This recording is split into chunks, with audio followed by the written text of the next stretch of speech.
We begin with breaking news first here at 11 o'clock on the night team, and we are showing you a live look at the 2nd Street Bridge. This is the Clark Memorial, of course, over the Ohio River in downtown Louisville. It is still shut down at this hour. I want to direct your attention to the far left of your screen. That would be toward the Indiana side. See all those flashing lights? That's the police department and the fire department still up there on the scene. This is the view of the bridge. The flashing lights there, as Metro Police are telling us, a fatal crash happened on the bridge at 7 o'clock tonight. That would bring it down 4 hours ago, still shut down. And this is the view right here from the foot of the bridge. As we recorded it earlier tonight, you can see police blocking off all lanes, no cars on that bridge.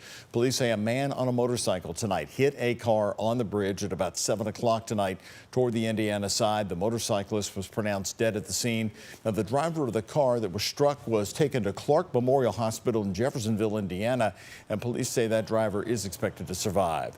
The Metro Police Traffic Unit leading the investigation. Once again, the bridge has been shut down since 7 o'clock tonight. We'll keep an eye on it for you during this newscast and bring you any updates right away. Hello, everybody, on what has certainly turned out to be a very busy Friday night on the night team. I'm Doug Proffitt. It has also been a traumatic week for a Louisville family after the loss of their beloved teenager. He drowned in the Ohio River. WHAS11 night team's Jose Alonso and photojournalist Emma Gefter covered the search for him late Monday night. And now they're the only journalists at the memorial tonight, remembering a life taken too soon. I appreciate every single person. Come on, sir. I see you back here. I was asleep and I woke up and my son was lost in the river. And if anybody knows me, I protect my kids.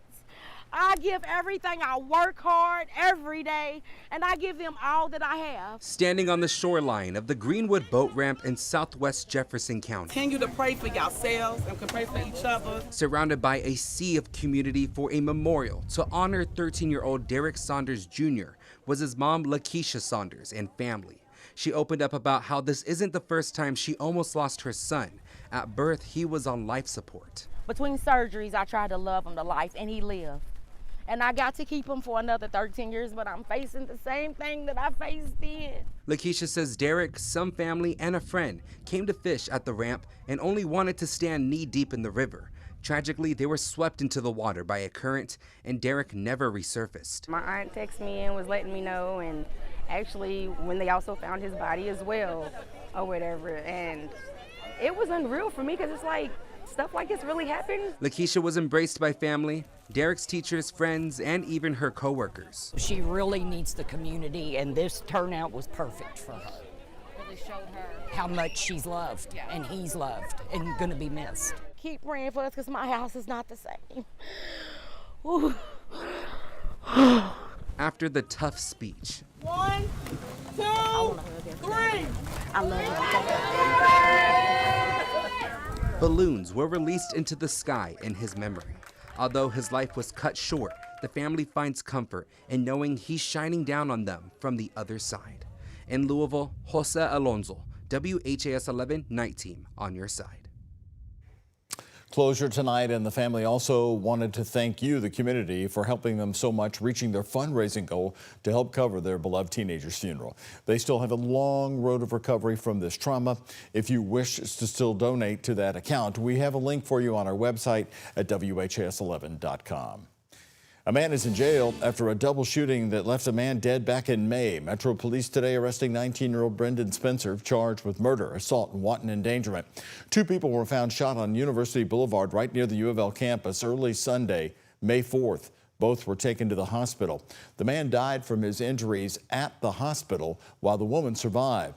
The Jefferson County coroner has identified the man as 32-year-old Bradley May. Everyone involved in the violence has been accounted for in the incident, according to police. Also today, a 17-year-old boy is arrested and charged with 2 counts of assault from a shooting that happened Sunday, June 22nd. Metro Police responded to the 2000 block of Bartholomew Drive on a report of a double shooting. When officers got there, they found a 15-year-old with a gunshot wound to her arm and a 7-year-old with a graze wound to the abdomen. Both were taken to Norton Children's Hospital and survived.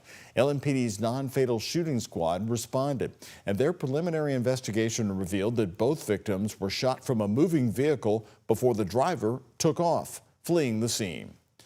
And Metro Police announcing today they've arrested a 13-year-old girl for a double shooting that happened at the end of May. She has been charged with 2 counts of assault.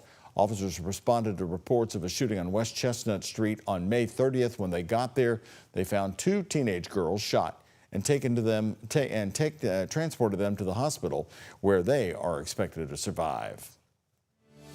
And brand new from Metro Police today, 3 juveniles have been arrested, and police say 2 of the teenagers are accused of robbing a gun store in Louisville. On Wednesday, Metro Police searched a home on Barfield Road, that's down in PRP. The parents of the suspects helped police find clothing worn by the teenagers in an alleged burglary. LMPD also found a handgun stolen from a gun shop. Detectives then conducted surveillance on the parent, who was observed by the police helicopter picking up the kids from a relative's home. They were stopped and both juveniles were arrested. Sergeant Joe Keeling says this is a bad trend right now in our city with these cases. A lot of our issues are being caused by juveniles that aren't being parented and aren't being supervised. They just are being allowed to go out and do what they want when they want, and it's becoming a very dangerous game. Keeling believes these teenagers are responsible for up to 20 burglaries around Metro Louisville. Right now, they're charged with 5, but he believes more charges are on the way. And new tonight, we are learning more about that tragedy that happened in southern Indiana that still has many of you asking questions. 2 people dead, a 68-year-old woman and a 4-year-old boy killed by a tractor accident in Seymour, Indiana. The boy's family said Maverick Flynn wanted to ride in the combine tractor with his great-grandfather on Monday night. When Maverick went to get out of the tractor, an accident killed him and his great-grandmother. His uncle spoke with our sister station in Indianapolis and says Maverick loved farming and everyone around him. So, I mean, it was in his blood. But just, I mean, so energetic, so loving. Never met someone that he didn't want to give a hug to. By Tuesday morning, it was, I can't even explain how many people had reached out or called. It was unreal. This story has been getting national attention. Flynn says the Southern Indiana community has been pouring in support for his family after the accident. There was a GoFundMe page made for a playground in Maverick's honor. The goal was $5,000, and they've raised almost more than $40,000. Maverick will also be remembered by what Flynn called the, quote, Maverick Minute, which means taking a minute and checking your surroundings while farming. No specific details have been released yet about the accident. Right here tonight, cell phone evidence and a shocking new statement from a witness on the stand, blowing holes in the alibi of murder suspect Brooks Houck in the trial of the decade for Kentucky, the Crystal Rogers murder mystery. It is now the end of week 1 in the murder trial that has captivated the Bardstown community for nearly 10 years now. WHAS11's Alexandra Goldberg and photojournalist Aspen Hester take us through the day that brought more shocking new details. Moving into the weekend, jurors are left with a lot to think about. Cell phone data pinpointing Brooks Houck's phone on July 3rd and witnesses detailing exactly what they saw the week Crystal Rogers went missing. Saw and heard Steve Lawson's ex-girlfriend Heather Snellen testifying about a conversation overheard from Steve's basement. Quote, "The truth is, I overheard Steve Lawson and Joseph Lawson talking about moving a body at the Houck farm with a skid steer." Snellen emotional as she exits the courtroom. The next witness testifying on precise cell phone data, poking holes in where Houck says he was on July 3rd, 2015.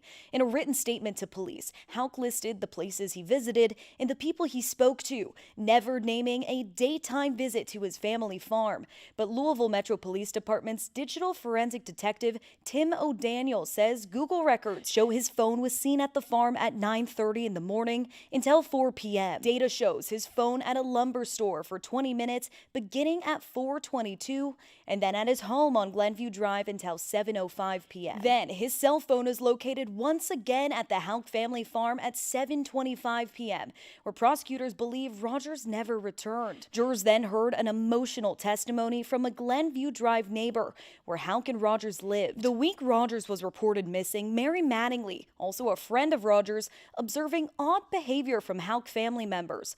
Mattingly, who says she lived right across the street in 2015, says she saw Nick Houck and Rosemary Houck almost every day at the Houck residence the week of Rogers' disappearance. She says Rosemary was never there before then. On one occasion, Mattingly observing Nick and Rosemary entering Brooks' house and coming back outside to repark their cars with the trunks facing the basement. Then she sees Nick grabbing 4 white bags, but not like trash bags, and putting them inside of Rosemary's trunk. Rosemary also spotted by Mattingly digging up purple flowers from the home's front yard. Purple flowers, she says, that Rogers planted. Monday will bring a fresh set of witnesses and their stories. What happened that night on July 3rd? In Bowling Green, Alexandra Goldberg, WHAS11, on your side. Today, investigators focused on that cell phone data information that WHAS11 legal analyst, attorney Nick Mudd, 1 year ago said could be the clincher for the prosecution when this case came around. On our 30-minute special tonight, Mudd pointed to Detective John Snow's interview with Brooks Houck from 2015. John Snow may end up being the star here, and I'll tell you why. He locked Brooks Houck into a statement shortly after the disappearance of Crystal. He locked him into a written statement. And he questioned him extensively for over an hour. And so, you know, it wasn't like Brooks Houck had the benefit of going back and being able to look and say, well, I'm going to answer it this way. No. All right. Snow targeted in on him. Mudd says so far this week, the defense came out strong one day. It was a wash for both on day 2, and the prosecution won out today. The trial of Brooks Houck and Joseph Lawson is expected to run until July the 8th. By the way, our special report wrapping up this big Friday in that courtroom is on again in just a few minutes here tonight.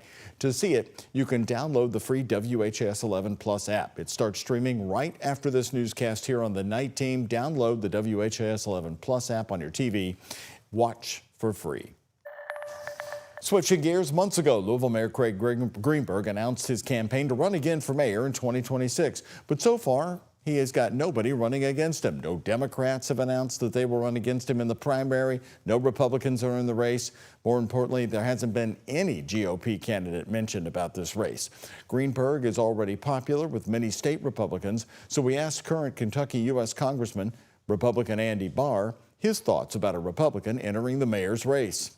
I think Louisville could outpace Nashville, but we have to have the right policies in place, and we need to attract great American companies to come to Louisville. I like Craig.